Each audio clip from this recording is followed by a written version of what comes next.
Welcome back to the Brahmin Word, and we are continuing on with the life of Joseph. But today, specifically, we're going to continue with the temptation that is being placed before Joseph. So go back to Genesis chapter 39. If you recall, in verses 7 through 10, Potiphar's wife is starting to be attracted in a very generous way. She is being very much attracted to Joseph's appearance and wants uh, for him to commit adultery with her behind Joseph's master's back, which is Potiphar. And it's interesting, I think, that we never get her name. We just know her as Potiphar's wife. And I think it is because of, I mean, a couple things. One, maybe the culture of Egypt at that time, but then two, I think it's because of the fact that she is seen as a temptation. And so we don't necessarily need to know her name. It's just clear that she is in this way being a tempter, and Joseph so far uh, has resisted that temptation. At the end of the chapter, he continues to resist it, but he goes a step further in that resistance to the point where she then gets mad and decides to throw him under the bus. So let's see that now. Genesis chapter 39, verses 11 through 23, or the rest of the chapter. But one day, when he, being Joseph, went into the house to do his work, and none of the men of the house was there in the house, she caught him by his garment, saying, "Lie with me." But he left his garment in her hand and fled and got out of the house. So we talked a little bit about this last time. Most likely, what happened is that she, in the presence of others, maybe not necessarily right next to them where they could hear the conversation, but there would be people in the part of the house that they were in, or could be in eyesight of Potiphar's wife and Joseph, to the point where she really had no leverage, so to speak, to try to trap him. But this time she waits, and she waits for a day that is specifically mentioned where he goes to do his work. Again, diligent and hard work ethic continues with Joseph. But this time, none of the men of the house were there in the house. And so basically, there is no visual eyewitness for what is about to happen. And I think Potiphar's wife sees that. She sees that as an opportunity and then takes the next step forward. And this time, instead of just speaking to him, she physically touches not his person, but his clothing.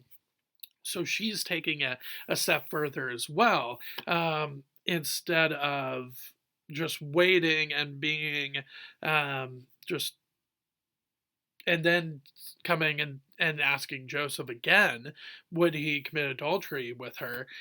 This time she takes the another step forward and she makes it clear this is what she wants, and you better listen to me, kind of thing. And so she says again, and it's not even a question, it is lie with me, it is a command. Whereas before, yes, there is a command there too, but you almost wonder, with her having the hand on his garment, on his clothes, and then this command having a little bit more intensity behind it. But instead, he leaves his garment in her hand and fled and got out of the house. So there's a couple ways to interpret this. The garment part.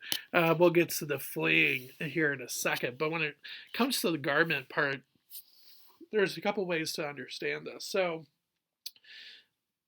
there's a couple interpretations to this. One is that the garment could be just a very minimal clothing to when you take it off, you are completely nude.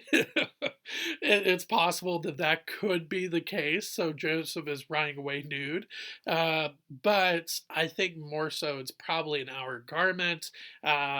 Possibly a tunic. It's most likely an outer garment that he takes off, leaves in her hands, and then only has his undergarments on. I think that's most likely the case. Is it possible that he had nothing on? Maybe, but I think it's more of an outer garment that's being shed.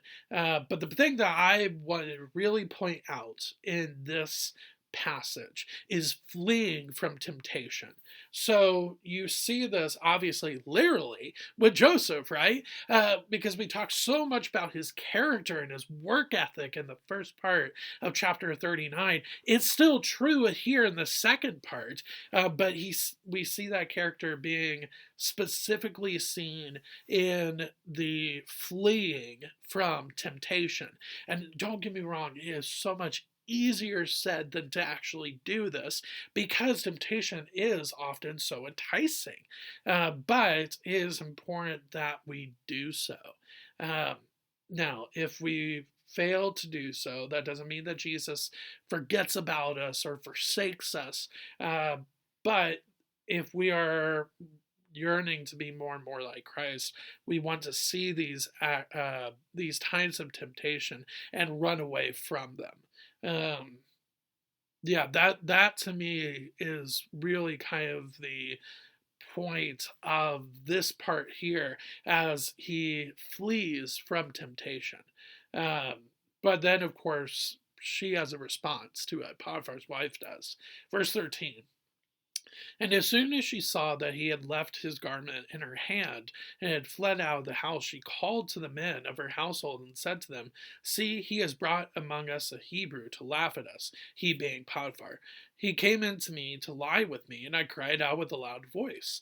And as soon as he heard that I lifted up my voice and cried out, he left his garment beside me and fled and got out of the house. Um, it's this part's really interesting. There is no she's not necessarily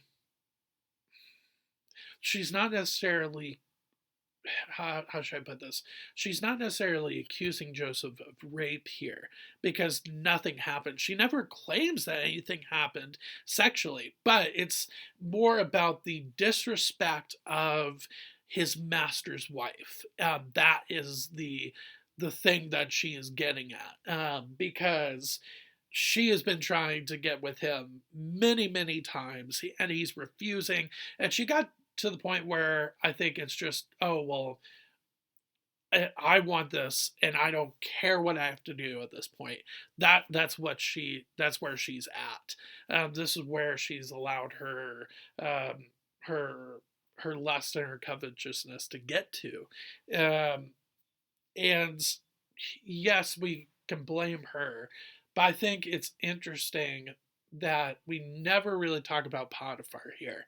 Um, yes, it is totally possible that he was a great husband and had no clue any of this was happening, and um, and had nothing to do with it. It was a complete surprise to him. Not don't I'm not saying that, but I think it is interesting that he is not really locked into his wife's feelings about his not just servant, but what seems to be a friend of Potiphar is what Joseph has become. And because of this, you would think he would be able to pick this up from his wife, that his wife possibly has feelings for him, but he never does. And again, it's most likely it was a complete surprise to him, especially with the latter parts, the next parts of Joseph's life that we see. It seems like he doesn't know, but I think it's interesting to at least raise the hypothetical there about Potiphar's play in this. So basically, she says, "Look, he has disrespected me, and he's run away so he doesn't get caught. and I think it's interesting that the first dig she makes is not what she's claiming that he's done, but who he is. See, he has brought amongst a Hebrew to laugh at us. Now, I think it's interesting that she goes to his race first instead of to his actions. I think that's really interesting. Basically, she's saying, well, no wonder he's disrespected me because he is a an inferior to us in her mind. That is, I think, what's going on here. And of course, she lies and says he's the one that tried uh, to lie with me, even though it was the other way around. And then I cried out with a loud voice, but yet it never says that she cries out with a loud voice. It says she called to the men of her household in verse 14, but called could just mean guards, or it could be guards. So it's possible she cried out, but the fact that she's called out, I don't know. It's interesting there that it could be another set of lies there with her response to supposedly the Joseph's actions. Um, and as soon as he heard that I lifted up my voice and cried out, then he left. Well, that's not what happened at all. She never cried out or called, possibly, until after he left. And so the levels of lie here just is is getting out of hand. But the problem, as we mentioned earlier, nobody's in the house. And so it's just a he said, she said moment. And sadly, because of that, um, Joseph gets in trouble, as we see. Verse 19. As soon as his master heard, the master being Potiphar, heard the words that his wife spoke to him, this is the way your servant treated me. His anger was kindled. So, in let's say this. So most likely, again, he probably had nothing to do with this. It was a complete surprise. But it is interesting that he doesn't look into it at all. He just takes his wife's word for it, which that is obviously a good thing to trust your wife. But it's interesting here that he takes her side without looking into any of it, and then right away, just putting him into prison. Verse 20. And Joseph's master Potiphar took him and put him into the prison, the place where the king's prisoners were confined, and he was there in prison. So not only is he in like just a random prison, he is kind of like in a um, oh, how should I describe it? Kind Not necessarily as like dark or evil as Alcatraz, um, but it's very much like that. It's a special prison, a special unit, um, designed and used to house those that have gone against Pharaoh. So again, as we talked about earlier, with Potiphar's position, Potiphar has a lot of power. He has a lot of say, and so he uses that here to confine Joseph into this special prison. But here is where it finally turns into what's coming next with Pharaoh, right? And that is verse 21. But the Lord was with Joseph and showed him steadfast love and gave him favor in the sight of the keeper of the prison. So there's a couple of things here. Obviously, but the Lord was with Joseph. So the fact that he is personal, it's not like he's surprised that Joseph is in prison, but then he showed him steadfast love as he was being housed for something he didn't do, as he was being innocent. And you're thinking, well, that doesn't make sense. How is he being showed steadfast love in prison? Well, in a way, isn't that how God relates to us when we are going through something and we are asking for the Lord to be there with us, and He is. Sometimes it is through these small little things that we don't even think about during our time of suffering. That is steadfast love. That is His steadfast love being shown, and we don't really see that in the moment. But that doesn't mean that God's not there. We just don't see it in the moment, and we don't see it as His act of steadfast love. And something as small as being favored in the sight of the keeper of the prison, the head guard of the prison, that is a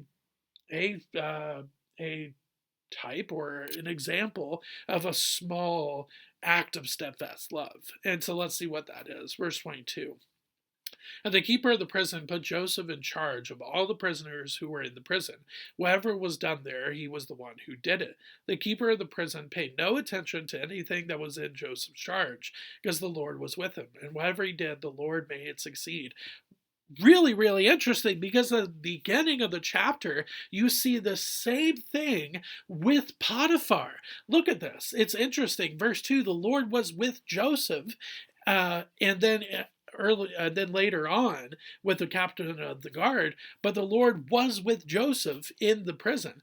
Obviously, a little bit different. Verse 2, and he became a successful man, and he was in the house of his Egyptian master. Here in verse 21, and showed him steadfast love and gave favor in the sight of the keeper of the prison. But there's similarities, and so it's really interesting to see this kind of play itself out, and then eventually will be shown again when he comes to help Pharaoh and the whole entire country of Egypt and the other countries surrounding. So I think that's a really, really interesting wrap up of this chapter. You have the Lord being with Joseph and just blessing everything that he has done to further God's glory in the first part of chapter 39. And now you see it in the second part and at the end of the second part of chapter 39, knowing that we are going to the point where Joseph becomes the second most powerful man in Egypt besides Pharaoh. No wonder that's where we're going with what we've seen in chapter 39.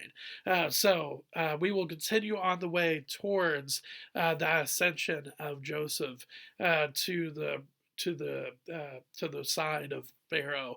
We will continue that journey next week, but I want to thank you for spending time with me today as we dove into Genesis 39. Thanks.